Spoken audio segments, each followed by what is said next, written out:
I mean, it feels like a physical game every game. Feels like it's been a physical season. But yes, I think, I feel like I've been on the ground a little bit more this series so far. But we just keep getting back up, so that's all you can. Caitlin Clark is fired up heading into Game 3 of the WNBA semifinals against the Las Vegas Aces. The Indiana Fever didn't just lose Game 2, it felt ripped away from them. This wasn't about being outmatched, and it sure wasn't about lacking talent. No, the story of the night was how the officials practically handed the win to Las Vegas. 41 fouls were called in total, with 16 coming in a single quarter. Players hit the hardwood almost every possession. Yet somehow, the headlines painted Aya Wilson as the hero, while Lexie Hull fought through a painful back injury just to stay on the court, taking punishment no player should have to endure. If this is what playoff basketball looks like, the WNBA has a credibility problem it can't ignore. If you're pulling for Game 3, drop a "Let's Go Fever" in the comment. Until the third quarter goes down. At least they called this one. A'ja Wilson creams Lexie Hull like she did 5 times in Game 1. Peggy Hammock get 15 calls in a row and one goes another way and she starts screaming and crying. A'ja Wilson doesn't like Lexie Hull. She's always pushing her, but that's an illegal screen, and then Lexie Hull... What makes it even more frustrating is how Indiana kept finding ways to push back through the chaos. Think back to Game 1. That wasn't just a victory, it was a statement. The Fever marched into Las Vegas's fortress, home of the 2-time defending champs, and dismantled them with discipline. Kelsey Mitchell came out blazing, delivering the performance of her career with 34 points, proving she could shine against the league's best.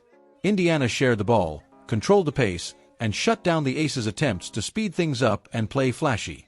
Calm, composed basketball, and it worked. Then there was Wilson. On the very night she was crowned MVP, she turned in one of her worst shooting performances of the season. 6 makes on 22 attempts, looking lost as Indiana swarmed her and kept her uncomfortable. The Fever executed with precision while staying out of foul trouble, something nearly impossible in Vegas. The end result: a 16-point beatdown that sent shockwaves across the league. That was Indiana's message. They weren't just happy to be here. A'ja Wilson's just a big bully. Look at this. Throws Lexie Hull on the ground. Everything she does is illegal. Look at this one. A moving screen, and then pushes Lexie Hull. You think they ever call a foul on A'ja? But even in that big win, people noticed something off. The whistle already leaned toward the Aces. The foul count was lopsided, though Indiana's dominance made it easy to overlook. Still, you could sense what was coming. Las Vegas had been embarrassed. The league's golden team had just been punched in. A'ja Wilson and the Las Vegas Aces lose Game 1 on their home court to the Indiana Fever, 89-73. The Indiana Fever were in control of this game from start to finish. So when Game 2 tipped off, the Aces weren't just out to win.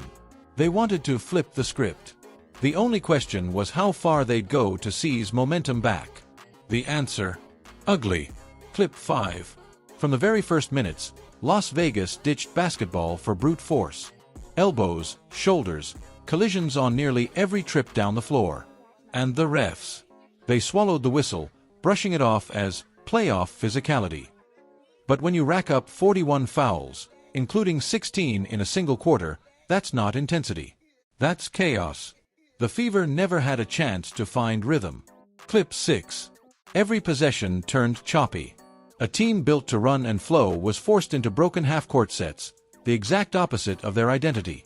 Meanwhile, Las Vegas lived at the free throw line, cashing in while Steph, why don't you think you were able to find any flow? And when that was the case, what are you trying to do to jumpstart things, maybe on the defense? Well, it's hard for us to find flow when there's a foul call every 10 seconds. I mean, it just really is. And when they're at the free throw line, we can't get up and down the floor. And that's a challenge. They were much more aggressive and physical defensively. We didn't counter that with our off-ball actions or with our back cuts. So they took us out of our comfort zone. I mean, offense is about rhythm, it's about timing, it's about spacing. We allowed them to do that. No one represented this fight more than Lexie Hull. Truthfully, she shouldn't even have been out there. Her back was already battered from Game 1, and most players would have sat out. But Hull strapped it up, stepped on the floor, and battled. Yeah, Lexie, obviously you were a late add to the injury report today. Just how are you feeling this morning with your back, and what do you have to do to be able to play? I mean, I'm feeling sore still, but I think just a lot of treatment, trying to get, our bodies as ready as we can be. Part of playoffs, I think, for everyone is it's the end of the season. Everyone's a little fatigued, everyone's a little sore. So just trying to go out there and do the best I can. Yeah, a lot of treatment with our trainers. I'm really thankful for them to spend a lot of time with me today, a lot of time with me yesterday, getting me ready. They went right at her. Every cut, every defensive switch, every box out, there was extra contact, extra shoves. She hit the floor more times than anyone should in one night, but she never backed down. Instead, she drifted to the perimeter and drilled 5 3-pointers, tying the Fever's playoff record. It wasn't pretty. It wasn't smooth. It was pure defiance. After the game, she admitted she was sore and needed constant treatment, but she kept pushing through. That's not just a quote. This is what happened. They cut it to 8 and they get 4 fouls in a row. That was not a foul. That was not a foul. This is crazy. 4 consecutive fouls. So from 8, it goes to 13 really quick, and the rest was history. It looks like Howard got hit in the arm by 2 players. They don't call foul. It was a shot clock. But the rest of the game were just a whole bunch of fouls being called. People. And yet, the headlines glorified Wilson. 25 points, 9 rebounds, 5 steals, 2 blocks. The box score made it look like domination. But what those numbers don't show is how she got them. Wilson didn't take over with skill alone.